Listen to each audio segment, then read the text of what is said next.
مال اور اولاد میں ترقی دے گا، تمہارے لیے نہریں بہائے گا۔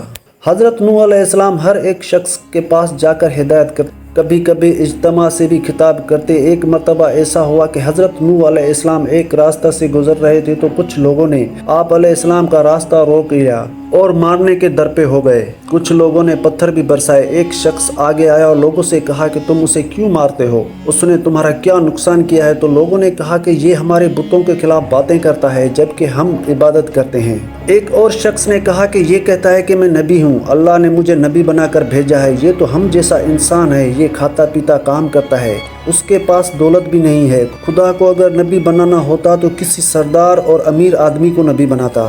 حضرت نوح علیہ السلام نے جواب دیا، میرے رسول ہونے کا سب سے بڑا ثبوت یہ ہے کہ میں تمہارے ہی معاشرے کا فرد ہوں، لیکن اس کے باوجود میں تمہاری بے جان بتوں کو نہیں پوجتا۔ دوسرا بڑا ثبوت یہ ہے کہ میں تم لوگوں کو نصیحت کر رہا ہوں، لیکن اس کا کوئی معاوضہ تم سے طلب نہیں کرتا۔ میرا اجر تو اللہ کے ذمہ ہے۔ میں تو یہ کہتا ہوں کہ کسی پر ظلم نہ کرو۔ میں تو تم سب کو نیکی اور بھلائی کی طرف بلا رہا ہوں، میں تمہارا خیر خواہ ہوں۔ ان میں سے ایک نے کہا، نوح بادشاہ سردار بننا چاہتا ہے تاکہ اس کی عزت ہو۔ حضرت نوح علیہ السلام نے فرمایا، تمہاری عقلوں کو کیا ہو گیا ہے کہ پتھروں کو پوج رہے ہو؟ اے قوم، اللہ کی عبادت کرو، وہی عبادت کے لائق ہے، اللہ کے سوا کوئی معبود نہیں۔ جب تم اللہ پر ایمان لاؤ تو تم برائی سے دور رہو گے۔ نہ میں بادشاہ بننا چاہتا ہوں نہ سردار، میں تو صرف نیکی کی طرف بلا رہا ہوں۔ کیا تم نہیں دیکھتے کہ اللہ نے چاند اور سورج پیدا کیے، چلنے کے لیے فرش بنایا اور تمہیں نعمتیں دی؟ حضرت نوح علیہ السلام نے جب یہ باتیں کی تو لوگوں نے کانوں میں انگلیاں ٹھونس لی، ایک لفظ بھی سننے کے لیے تیار نہیں ہوئے۔ ایک موقع پر حضرت نوح علیہ السلام نے اپنی قوم سے فرمایا کہ اے نادانوں، یہ کیوں نہیں سمجھتے ہو؟ یہ دنیا تو ایک آزمائش کی جگہ ہے، تمہارے سامنے اچھائی اور برائی دونوں ہے۔ اے قوم، میں تم کو آنے والے دن سے ڈراتا ہوں، اس دن کوئی کسی کے کام نہیں آئے گا۔ دیکھو، جو غریب ہے مجھ پر ایمان لائے ہیں، لیکن تمہیں دولت کا غرور ہے۔ اے قوم، غریبوں کے ساتھ حسن و سلوکی سے پیش آؤ، ننگوں اور بھوکوں کا خیال رکھو۔ ان میں سے ایک سردار نے غرور اور تکبر سے کہا، فرض کرو کہ ہم تمہاری بات مان لیتے ہیں، کیا تم پر ایمان لا کر غریب اور 2% کے لوگوں کے ساتھ مل جائیں جو تمہارے ساتھ ایمان لائے ہیں؟ ایسا نہیں ہو سکتا۔ وہ آپ کو ذلیل کرنے کی کوشش کرتے، مذاق اڑاتے، آوازیں کستے، منہ پھیر لیتے، گالیاں دیتے، مارنے کی کوشش کرتے۔ بلکہ ایک روز مارا پیٹا بھی تھا، لیکن آپ علیہ السلام نے صبر کا دامن ہاتھ سے نہ چھوڑا بلکہ اپنا کام جاری رکھا۔ آپ علیہ السلام کی بیوی اور آپ کا بیٹا بھی منکرین اور کافروں میں تھا۔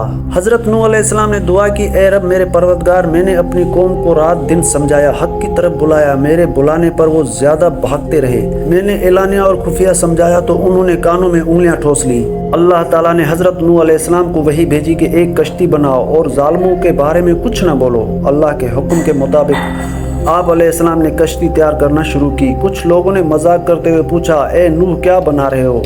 آپ علیہ السلام نے بتایا کہ میں ایک کشتی تیار کر رہا ہوں کیونکہ اللہ کی طرف سے عذاب آنے والا ہے۔ اللہ نے جو ڈیل دی ہے وہ ختم ہو رہی ہے۔ جب وقت آئے گا ہر طرف پانی ہی نظر آئے گا، صرف وہی بچے گا جو اس کشتی میں سوار ہوگا، جو بت پرستی سے توبہ کرے گا، گناہوں سے معافی مانگے گا، اس کو اس کشتی میں جگہ ملے گی۔ لوگ بولے، اے نوح، یہ زمین تو خشک ہے، ایسے آثار بھی نہیں ہے کہ اتنا پانی آ جائے کہ کشتی تیرنے لگے۔ نوح کا دماغ تو چل بسا ہے۔ حضرت نوح علیہ السلام اس قسم کی باتوں سے بالکل مایوس ہو چکے اور اصلاح کی کوئی امید ہی نظر نہیں آ رہی تھی۔ جب کشتی بن کر تیار ہو گئی تو لوگ کشتی میں غلاظت پھینک دیتے۔ کشتی میں کوئی ایسی جگہ نہ تھی جہاں غلاظت نہ ہو۔ کافر غلاظت پھیلانے کے لیے کشتی کے اندر جایا کرتے تھے، یہ ان کا معمول بن چکا تھا۔ ایک مرتبہ ایک کوڑ کا مریض بھی اپنے ناپاک مقصد کے ساتھ کشتی کے اندر گیا۔ اس کے سڑے ہوئے جسم کے ایک حصے پر کچھ غلاظت لگ گئی۔ کچھ دیر بعد اس نے دیکھا کہ جہاں غلاظت لگی تھی وہ حصہ اچھا ہو گیا۔ اب اسے حیرت ہوئی کہ یہ کیا ماجرا ہے، آخر غلاظت سے کس طرح شفا ہو سکتی ہے۔ پھر وہ کشتی کے اندر داخل ہوا اور غلاظت پوری طرح سارے جسم پر مل لیا تو دیکھا کہ وہ بالکل تندرست ہو گیا۔ یہ بات کوڑ کے مریضوں کے اندر پھیل تو سب نے کشتی کے اندر داخل ہو کر غلاظت ملنا شروع کر دیا۔ اس طرح پوری کشتی صاف پاک ہو گئی۔ حضرت نوح علیہ السلام نے اللہ سے دعا کی، اے رب، لوگوں نے میرا کہنا نہیں مانا، ایسے شخصوں کی پیروی کی جن کے مال اور اولاد نے ان کو زیادہ ہی نقصان پہنچایا۔ ان کافروں میں سے زمین پر ایک باشندہ بھی مت چھوڑ، اگر آپ ان کو روئے زمین پر رہنے دیں گے تو ان کی اولاد بھی کافر ہی ہوگی۔ آپ علیہ السلام کی دعا قبول ہوئی، اللہ کا عذاب آ چلا، گھر کے تنور سے پانی ابل پڑا، پانی کا ریلا تیزی سے بہنے لگا۔ جس جگہ سے پانی ابل پڑا وہ کوفہ کی ایک مسجد تھی جس کا نام مسجد انبیاء ہے۔ دوسری طرف آسمان پر خوفناک سیاہ بادل چھانے لگے۔ حضرت نوح علیہ السلام نے دیکھا کہ زمین سے چشمے پھوٹ رہے ہیں۔ حضرت نوح علیہ السلام نے کہا کہ یہ عذاب کی علامت ہے۔ کافر کہنے لگے کہ طوفان تو آتے رہتے ہیں، بارشیں ہوتی رہتی ہیں، یہ تو کوئی نئی بات نہیں ہے، کچھ دیر بعد موسم بدل جائے گا۔ دیکھتے ہی دیکھتے ہوا کا تیز جھونکا آیا جس سے ہر چیز ہل گئی۔ پھر پانی برسنا شروع ہوا۔ بارشوں میں اتنی شدت تھی جیسے کہ آسمان نے اپنی تمام دروازے کھول دیے ہوں۔ حضرت نوح علیہ السلام نے ایمان والوں سے کہا کہ کشتی میں سوار ہو جاؤ۔ اللہ تعالیٰ نے فرمایا کہ ہر قسم کے جانوروں کا جوڑا بھی کشتی میں سوار کر لو۔ حضرت نوح علیہ السلام نے اللہ کے حکم کی تعمیل کی، ہر جانور کا جوڑا سوار کر لیا۔ کشتی میں ایک علیحدہ جگہ پر سب جانوروں کو بند کر دیا۔ طوفان چلنے لگا، بارش سے ندی نالے اور زمین پانی بھر گیا۔ پھر زمین کے ہر حصہ میں پانی بہنے لگا۔ اب حضرت نوح علیہ السلام کا جہاز تیرنے لگا، پانی اونچا ہو رہا تھا۔ حضرت نوح علیہ السلام کی نظر جب بیٹے پر پڑی تو آواز لگانے لگے، بیٹا اب اس کشتی میں سوار ہو جاؤ، تمہاری جان بچ جائے گی، اب کافروں کا ساتھ چھوڑ دو۔ تو بیٹے نے جواب دیا کہ میں پہاڑ کی اونچی چوٹی پر چڑھ جاؤں گا، پانی وہاں تک نہیں پہنچے گا۔ تب حضرت نوح علیہ السلام نے اللہ سے اپنے بیٹے کے بارے میں سفارش کی کہ میرا بیٹا ڈوب رہا ہے، یہ تو میری ہی خاندان کا ہے، تیرا وعدہ سچا ہے۔ اللہ نے فرمایا کہ وہ تیرے خاندان والوں میں سے نہیں ہے، تیرے گھر والے تو وہی ہیں جو تجھ پر ایمان لائے ہیں۔